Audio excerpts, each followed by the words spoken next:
पूरी दुनिया में हिंदू मंदिरों के प्रमाण बिखरे पड़े हैं।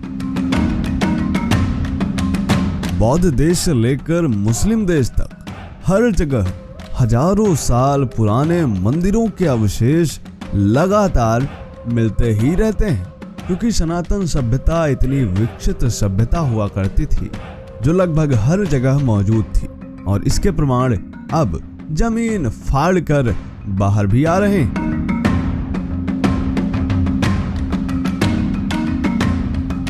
दोस्तों, मैं प्राचीन मंदिरों के बारे में रिसर्च कर रहा था।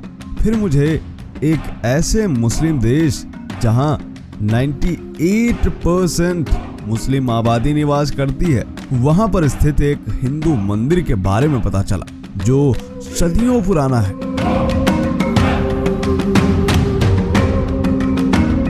यकीन मानिए दोस्तों, इसे जानकर आप भी हैरान रह जाएंगे।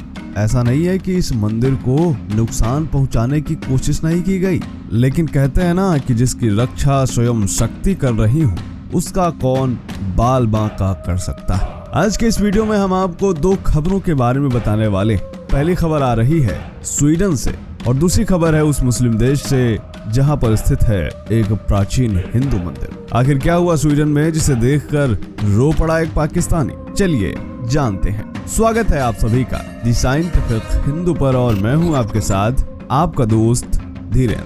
दोस्तों, आज से 3 महीने पहले एक शख्स ने स्वीडन के स्टॉकहोम की सबसे बड़ी सेंटर मस्जिद के सामने मुस्लिमों की मजहबी किताब कुरान को पैरों तले कुचला था, उसके बाद जला दिया था। ये दिन था 28 जून 2023 का। उसी दिन मुस्लिमों का त्योहार बकरीद था। इसको लेकर पूरी दुनिया में बवाल हुआ था। कुरान को जलाने वाला कोई हिंदू, सिख, क्रिश्चियन या यहूदी नहीं था, बल्कि एक एक्स मुस्लिम था जिसका नाम सलमान मोमिका था, और यह इराकी शरणार्थी था। लेकिन अब फिर से इसने कुरान जला दी है। जी हाँ, फिर से 37 साल के मोमिका ने राजधानी स्टॉकहोम में पाकिस्तानी दूतावास के सामने 28 अगस्त 2023 को कुरान की एक प्रति जला दी।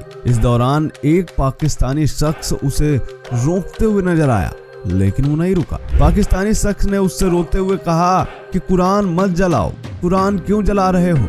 दोस्तों, इस पाकिस्तानी नागरिक का नाम था मलिक शाहजहां, जो फूट फूट कर रो पड़ा। कुरान तो उसने कहा कि ये बार बार कुरान क्यों जला रहे हो? मुझे यह सब देखकर रात को नींद नहीं आती। पाकिस्तानी शख्स ने रोते हुए कहा कि कृपया कुरान को न जलाओ, आप जो कर रहे हैं वो ठीक नहीं है, मुझे अच्छा महसूस नहीं हो रहा। इस मामले में पुलिस ने तुरंत दखल देकर इस पाकिस्तानी नागरिक को हिरासत में ले लिया। पाकिस्तानी दूतावास के सामने कुरान का जलाना एक तरह पाकिस्तान का मजाक उड़ाना है। पूरे पाकिस्तान में इसको लेकर प्रतिक्रिया देखने को मिली। वही पाकिस्तानी रोते हुए नजर आए। स्वीडन पे लानत, स्वीडन पे लानत, स्वीडन हुकूमत के खिलाफ एहतजाज करें। स्वीडन के सफीर को मुल्क बदर कीजिए। यहाँ पे हम प्रोटेस्ट कर रहे हैं, इसका प्रैक्टिकली स्वीडन को क्या नुकसान पहुँचेगा? Nothing, nothing, nothing. जो हम प्रोटेस्ट यहाँ पाकिस्तान में कर रहे हैं, इससे स्वीडन को क्या प्रैक्टिकली फर्क पड़ेगा? ये इंशाल्लाह इससे स्वीडन की माँ मर जाएगी, स्वीडन की माँ मर जाएगी। दोस्तों, सलमान मोमिका जिसने कुरान जलाई, उसका कहना है कि पूरी दुनिया में कुरान को बैन कर देना चाहिए, और इसीलिए वो ये सब कर रहे हैं, और वो चाहते हैं कि एक दिन ऐसा आए जब कुरान को बैन कर दिया जाए। अब आते हैं दूसरी खबर पर। ये तस्वीरें देखिए, ये हैं स्वर्गीय सुषमा स्वराज। दोस्तों, भारत की विदेश मंत्री रहने के दौरान 2018 में स्वर्गीय सुषमा स्वराज ने अजरबैजान का दौरा किया था, और इस दौरान वो बाकू में अग्नि के मंदिर में गई थी। यह एक हिंदू मंदिर है जहां पर हिंदू, सिख, पारसी पूजा किया करते थे। दोस्तों, अजरबैजान एक मुस्लिम देश है। यहाँ 98% आबादी मुस्लिम मत को मानने वाली है। बाकू इसकी राजधानी है। बाकू शहर अपनी तूफानी हवाओं के लिए प्रसिद्ध है। कभी कभी तो हवाएं यहाँ इतनी तेजी के साथ चलती हैं कि इसमें भेड़ बकरियां तक की उड़ जाती हैं। लेकिन अधिकांश हिंदू नहीं जानते कि इस इस्लामिक देश में एक अत्यंत प्राचीन मंदिर है, जिसके बारे में कहा जाता है कि यह हिमाचल प्रदेश में स्थित ज्वालामुखी मंदिर की ही एक शाखा है। इस मंदिर को एक आतिशगाह के नाम से भी जाना जाता है। आतिशगाह का मतलब होता है अग्नि का घर। दोस्तों, अग्नि मंदिर की इस दीवार पर एक शिलालेख भी लगा हुआ जिसमें श्री गणेशाय नमः स्पष्ट दिखाई देता है। दोस्तों, इस मंदिर की इमारत किले की तर्ज पर बनी है, जबकि इसकी छत हिंदू मंदिर की तरह। इसकी छत पर माता दुर्गा का त्रिशूल है। मंदिर के अंदर एक अग्निकुंड है जिसमें लगातार आग जलती रहती है। कहा जाता है कि सन 1745 और 46 के बीच इस मंदिर का जीर्णोद्धार कराया गया, लेकिन यह मंदिर कब से है इसके बारे में कोई नहीं जानता, क्योंकि अजरबैजान की सरकार भी एक मुस्लिम सरकार है और उसको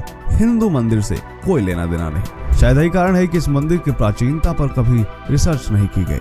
दोस्तों, यहाँ 14 संस्कृत शिलालेख हैं, जिनमें एक में भगवान गणेश और ज्वाला जी का उल्लेख है, जबकि दूसरे में भगवान शिव का आह्वान। भगवान शिव का उल्लेख करने वाले शिलालेखों में सूर्य और स्वास्तिक के रूपांकन है। कई इतिहासकार मानते हैं कि ये मंदिर हजारों साल पुराना है। दोस्तों, एक प्रसिद्ध लेखक इचवॉल्ड ने इस मंदिर में भगवान राम, कृष्ण, हनुमान जी तथा देवी दुर्गा आदि की पूजा के विषय में लिखा है। इसके अतिरिक्त उन्होंने इस मंदिर का संबंध कांगड़ा की देवी ज्वालामुखी से भी बताया है। जर्मन कवि फ्रेडरिश बोडेनस्टेडट ने 1847 के अपने रूस तथा मिडिल ईस्ट एशिया के प्रवास के दौरान इसे हिंदू मंदिर के रूप में मान्यता दी है। इसके अलावा ब्रिटिश विद्वान ऊशर द्वारा लिखित विवरण है, जिसमें उन्होंने 18 सितंबर 1863 को इस मंदिर का दर्शन किया था और पाया था कि यहाँ पारंपरिक ब्राह्मण वेशभूषा में धोती पहने, तिलक लगाए, 2 शिखा सूत्रधारी हिंदू ब्राह्मण पुजारी नियुक्त किए गए थे और वह यहाँ पूजा किया करते थे।